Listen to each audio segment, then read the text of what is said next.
आगामी निवडणुकांवरून एकीकडे राम मंदिराचा हा प्रश्न पेटलाय तर दुसरीकडे पातळी सोडून एकमेकांवर टीका सुरू झालेली आहे।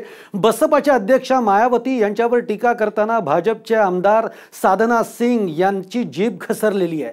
साधना सिंग यांनी केलेल्या वक्तव्याचा बसपासह विविध राजकीय पक्षांनी निषेध केलाय। भाजपमधील आणखीन एक वाचाळवीर मायावतींवर टीका करताना जीभ घसरली। टीका करताना गाठली खालची पातळी। भाजप करणार का बेताल आमदारावर कारवाई? उत्तर प्रदेशात समाजवादी पार्टी आणि मायावतींच्या बसपानं युती केली। या युतीमुळे भाजपचा तिळपापड झालाय।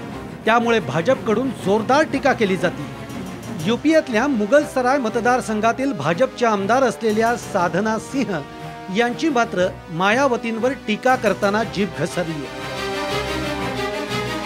हमको तो ये उत्तर प्रदेश की पूर्व मुख्यमंत्री न महिला में लगती है न जेंट्स में लगती है। इनको तो अपना सम्मान ही नहीं समझ में आता। जिस महिला का इतना बड़ा चीर हरण हुआ, एक चीर हरण हुआ द्रौपदी का, तो उसने कौरव पांडव से प्रतिज्ञा लिया कि जब तक दुशासन हमारा जैसे बाल खींच के लाया है, जब तक उसके कंधे का लो हमें नहीं मिलेगा, हम ये अपमान, ये बाल को बांधेंगे नहीं, धुलेंगे नहीं।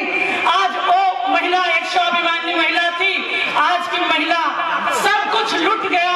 उसके बाद भी कुर्सी छड़ पाने के लिए अपने सारे सम्मान को बेच दिया।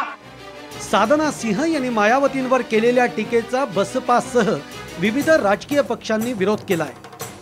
अभी मायावती पर अगर ऐसी कोई टिप्पणी की होगी कि जो गलत टिप्पणी की होगी तो उससे हम सहमत नहीं है। जरूर मेरी पार्टी भारतीय जनता पार्टी के साथ है, नरेंद्र मोदी जी के साथ है, एनडीए के साथ है, लेकिन मायावती के खिलाफ अगर कोई इनका अपमानजनक कोई शब्द किसी ने उच्चारा होगा तो उससे हम सहमत नहीं है। राजकीय मतभेद असले तरी एखाद्या नेत्यावर टीका करताना तारतम्य बाळगण्याची गरज आहे। मात्र साधना सिंह यांचा टीका करताना तोल ढासळल्याचं दिसून आलं। महिलांचा सन्मान करण्याची भाषा करणारं भाजप बेताल वक्तव्य करणारा साधना सिंह यांच्यावर कारवाई करणार का, हाच खरा प्रश्न आहे। ब्युरो रिपोर्ट, साम टीव्ही, नवी दिल्ली।